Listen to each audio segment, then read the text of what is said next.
Oh, yes, welcome back. Now, just to say to the people that have been saying to me, where's Tyson Fury from those British heavyweight rankings? He hasn't fought for a year, so he's excluded from my rankings, the Board of Controls, rules and regulations, and also the Box Rep rankings. When he comes back and has one fight, he's close to the top. Discuss, as they say in the trade. Now, I did say at the top of the show it was going to be crowded, it was going to be packed. We've already heard from some good fighters. We're going to hear from some more good fighters. I'm joined on a heaving sofa by a proper dynamic duo. One of them's in camo and one of them isn't. I'll let you work it out. It's Lyon Woodstock and Hudge next to him. Look at those two. Look.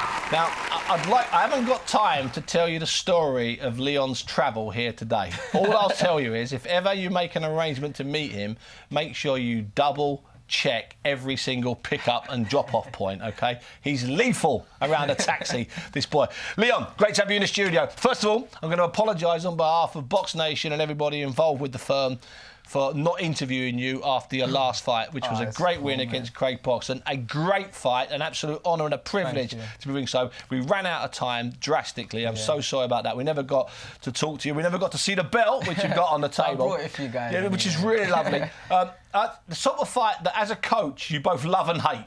Because you love it that the guy's got some rounds, but you hate it that it's so hard. Yeah, you do. It was a great fight. I think both lads were a testimony to the sport, to the coaches and to the training. To do that, you know, was fantastic. And I've heard that it had over 1 million views. So yeah, that's what we've heard the same sort of stats. Fantastic. And Lyon, was Craig harder than you expected? I know you hadn't cut any corners. Was he harder than you expected?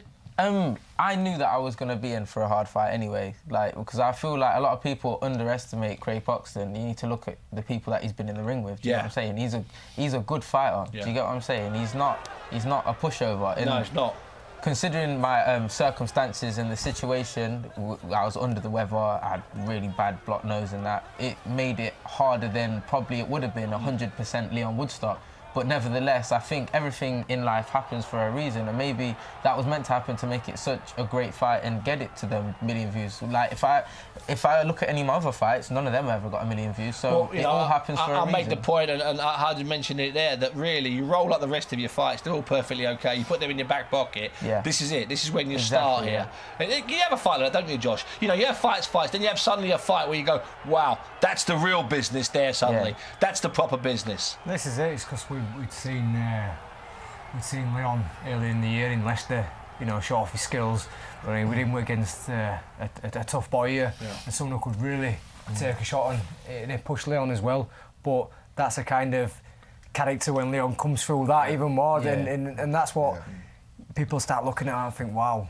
And that's saw another level there. Yeah, exactly. Now, you know that level's there, Hudge. You know that there's no problem with this kid getting him to train, getting him to fight, and you've seen what he does in the gym. But that getting back to that coach at ringside, it's also that reassuring thing, thinking there he is digging deep, even though he's got a bit of flu, he's having to really dig deep. Because there were moments there when you could see yourself sucking it in. Literally, you take a step back and you're gulping in. Yeah, if you look at the end when they do the announcement, I'm coughing away, do you know what I mean? In the interview after, because it was bad. My coach was thinking, like, to pull it 3 days before, like, but no, you can't we knew. I'll be honest, you know what I mean? You know Jason, and I called him 4 days before I was concerned. First things first is Lyon's health. Yeah. You know, and we sat down, and there's one thing I know, and I don't want to take anything away from Craig because he had a horrible cut, and he had to contend with that. Yeah. Maybe that's what made it so entertaining. Nothing like a bit of blood, son. For real. Yeah, the two of them. But Lyon, on that day, he didn't show me that much more than... I know what you're saying, Steve, but he didn't show me that much more. He showed us. He showed you. You've seen it, we hadn't. Yeah, I'd seen it behind, and I'm sure same as Josh, behind closed. These boys, there's like a career that goes on outside. Two Two careers. Yeah, I mean, it's like, for instance, Lyon's on his downtime now, but he was sparring up at Dom's gym with Leewood, and only 2 or 3 days ago he was down at the Walshes. And you're working with top club. They don't dip that much. They stay at that level. You can't now. You're at a level. You're chasing top guys at the moment. I tell you what. Let's have a little look, because I mean, we've been giving you a bit of a G up, so let's just bring you down to earth now. Let's get the British. Let's get the British super featherweight ranking. I know you are. I'm only kidding. Let's have a look at the rankings. Let's see if you've made the top 50. Well, that's a bit odd, that one. Maybe we can do a bit of version than that. Let's have another little go. We'll have another little go at that. We'll try and bring you a different version of the rankings because let me just tell you, there was a really brilliant moment off air when I said to Lyon, we're going to show you the rankings, and he said, "Am I in them?" And Josh said, without a second, he said, "Yeah, you're 32." Then he looked over at Lyon and I went, "No, you're not. You're 38." And then he went, "I'm not, am I?" Because let me, I'll tell you a secret. An awful lot of boxers don't really pay attention to an awful lot of boxing and boxing business, so they sort of don't see things, so they don't really know where they're ranked, because in their mind they're ranked number one, and they don't really know how he or she, or how another fighter's done. That's just the boxing way in some ways, isn't it? Of course, you're always just looking at the next fight in front of you. Yeah. You know, don't get me wrong, we've all got aspirations of fighting the best in the division, but at the same time, you just keep your focus on whoever's in front of you, and that's it. And you can't do no more than that, can you? Of course. Well, maybe you shouldn't do any more than that. Maybe you should just look at the next fight and not dream too much until you get. I think you can change that when you get to a world title or about to fight for a world title, because you know who you've got then. Maybe that way. Now, just quickly before we move on, because we're going to talk a little bit about Gary Corcoran going down to fight Jeff Horn in Brisbane. You've sparred with Zelfa Barrett, and Zelfa Barrett and your names are being thrown together, even though you sort of roughly the same age, roughly the same everything. But you know Zelfa, don't you? You know him. He's a cool guy, man. And you sparred him, good spar? Yeah, very good sparring. He's top talent, and I rate him very highly. And I wasn't surprised when he did the business on last show. Yeah, and he did the business. Yeah, it's really bizarre, that fight, because it's a really, for me as a trade fight, if people ask me, give me your 10 fights for next year, Steve, I'm doing 9 obvious ones, which is you against Selby outdoors, but that's my 10th. And I'm not saying that because you're in the studio, but at the same time, I don't want to see it.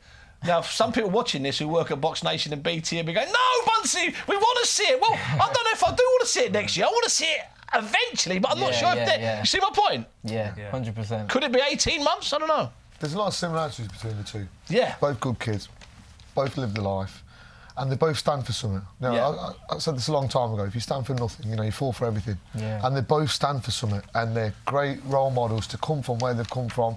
They've took adversity and they've spun that on its head. Absolutely spun it on its head. There's a lot of respect between them both. There is, I feel like if you mentioned Leon's name to Zelfa or Zelfa's name to Lyon, both say the same thing. Listen, we're not looking at rivalries, we're just looking at, we're both on the same path. We both know where we want to go, and if it has to be, it has to be. It's just one of them things. Precisely. Now, on the subject of going where you want to go and being bold and being brave and taking a fight, I give you Gary Corcoran. He got the call to go down under to fight Jeff Horn, who beat Manny Pacquiao, and jumped at it.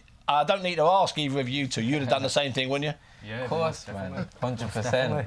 The opportunity to be exposed in front of a whole new audience is you can't buy that. Do you know what I mean? You can't buy it. And that fight, for just to let you know, is on Wednesday morning. Yes, Wednesday morning. You've woken up. Wednesday morning at 10 o'clock in the morning on the 13th. So that's next Wednesday at 10 o'clock in the morning. I'm just checking my facts and stats here, to be perfectly honest with you. So that's going to be Wednesday morning at 10 o'clock. Now, Lyon, you're staying down for the weekend, aren't you? You're going to the fight, but you're going back because you've got to run a gym. I've got to run the gym tomorrow morning. Well, Hudge, it's been a delight having you in, and Lyon, it's great to have you back. See you tomorrow night at the boxing. Josh, you still got to carry on working. There are plenty of fights. You're watching now in free to air. If you want to watch any of the fights we've got coming up, and I've just